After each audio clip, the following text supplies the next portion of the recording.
Before I begin with this video discussing throw loops, how they're seen by the FGC, and my solution to throw loops, along with examples, I want to briefly introduce myself and my history within the FGC. I'm known as Eminent, and I have been a member of the FGC for over 2 decades, going back to the old SRK days, and I'm known as an O1er. I'm known for playing more of the Clinton era games such as MVC2 more than any of the modern games. However, I have competed in locals, regionals, and have competed in EVO several times. I also happen to be the person who originally coined the term debated, but that story from 2007 is for another day. Who cares? Beyond that, if you currently browse my YouTube channel, you'll see I have a thing for creating music and combo videos. As for modern fighting games, in Street Fighter 6 I'm currently a Master Rank Chun-Li. And playing right now are some clips from Rank Play earlier in the month.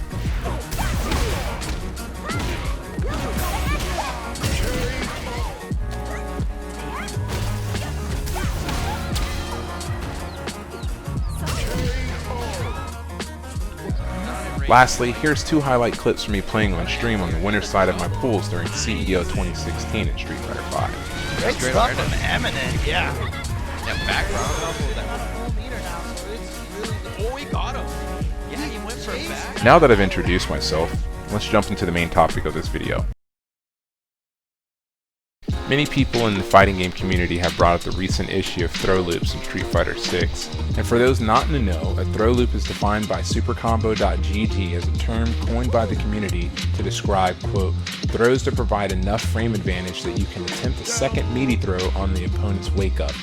This throw would counter hit the opponent if they attempted a non-invulnerable attack, forcing them into a throw knockdown once again, hence the term throw loop, end quote. In layman's terms, what occurs is you are thrown, and when you're trying to wake up from one throw, you get immediately thrown again, even if you press your fastest attack, with your only 2 options being to either try to throw the opponent or spending meter with an invincible wake up attack.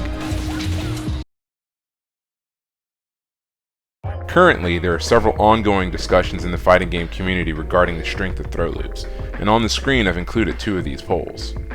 And this is even brought up by some of the influencers in our fighting game community, such as Maximilian Dude and Giuna, aka Anime Illuminati. Because close range in this game is scary as shit. You legit have to guess on throws. I thought throws were like reactable, buddy, they are not. No. The throws do not feel like they're in a comfortable reactability. They feel like you had to make a call here. And you can kind of make a late call, but there's not a huge window to throw tech. I really don't have an answer for the throw loop stuff, but it is prominent, and I do use it, and it's fucking hella good. And some characters like swear by it. But I think it's the one thing on the game that's kind of a blight, but I feel like it's not really a blight. It's just kind of the way it is right now. So I don't think this game needs any system changes, is what I'm trying to say. This is a very, very controversial thing, but you have to be aware of this, and you have to use it if you want to play. It's throw loops. It's looping a throw over and over and over again. Your opponent, there's almost nothing they can do about it except that they're in the minigame. Your opponent cannot check. They have to deal with this. Throw loops are a very, very big part of Street Fighter 6. Just be aware. It's a very, very powerful offensive tool, as you saw. It's quite easy to do, so you should learn that early. And then if your opponent keeps throwing and you're wondering why, they're throw looping. It's become such a prominent issue to the point where the community has created tech to beat the option and threat of throw loops. However, through it all, I haven't seen a proposed solution that can be realistically implemented at the developer level, so I wanted to throw my hat in the ring and take a stab with my proposed solution to throw loops. As you can probably tell from the thumbnail image in the preview and the title of my video, my solution is to scale repeated throws. This solution is something I thought of during the late days of Street Fighter 4 and the early days of Street Fighter 5, however it didn't seem relevant and worth sharing as there was then a solution to stop throw loops, which was to have the character throwing be moved back several feet away from the character being thrown. However, with Street Fighter 6, throw loops are back and bigger than they were in the Street Fighter 4 days. With the exception of Guile, Chun-Li, E Honda, and Lily, all characters have throw loops. So while the solution to throw loops was patched in Street Fighter 5 to have the characters move further away when thrown, the current gameplay / rushdown loop of Street Fighter 6 may be impacted too greatly by this. My idea is to have throws scale in a similar manner that multiple hits scale, where the first hit is 100% and then by the third hit it scales. The same can be applied to throws.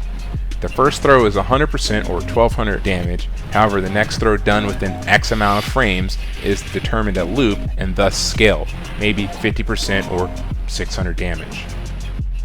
On the screen is a table of the current scaling values for attacks. The system for scaling attacks is already in the game, so it's not an unthinkable task to add throw scaling to the game.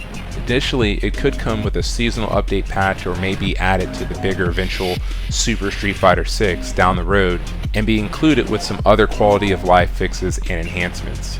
The table on the screen is an example of how successful throw loops could be scaled.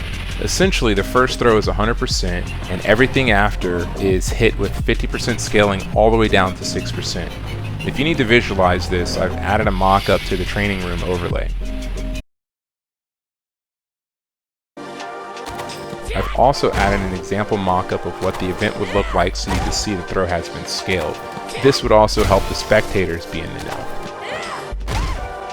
On the topic of throws, one more thing to possibly add, and while not as bad as throw loops, to the throw system is scaling on tick throws.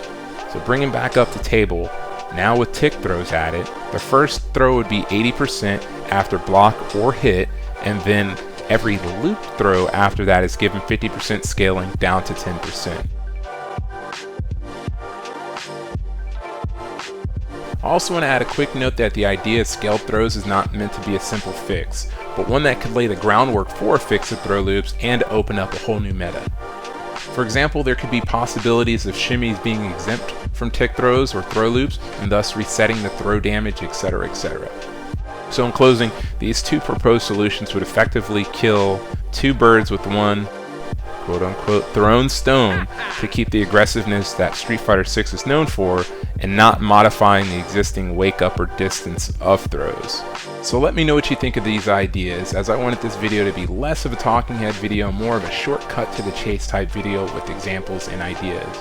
And I also wanted this video to be a potential discussion point for the community, and who knows, maybe we can get these ideas over to the developers at Capcom. Thank you. All PR Rog would love to do is just get out of his pools and then go sleep. Take a nap, yeah. Because Take a nap. if you don't know, pools are going to be all day today here on Cap.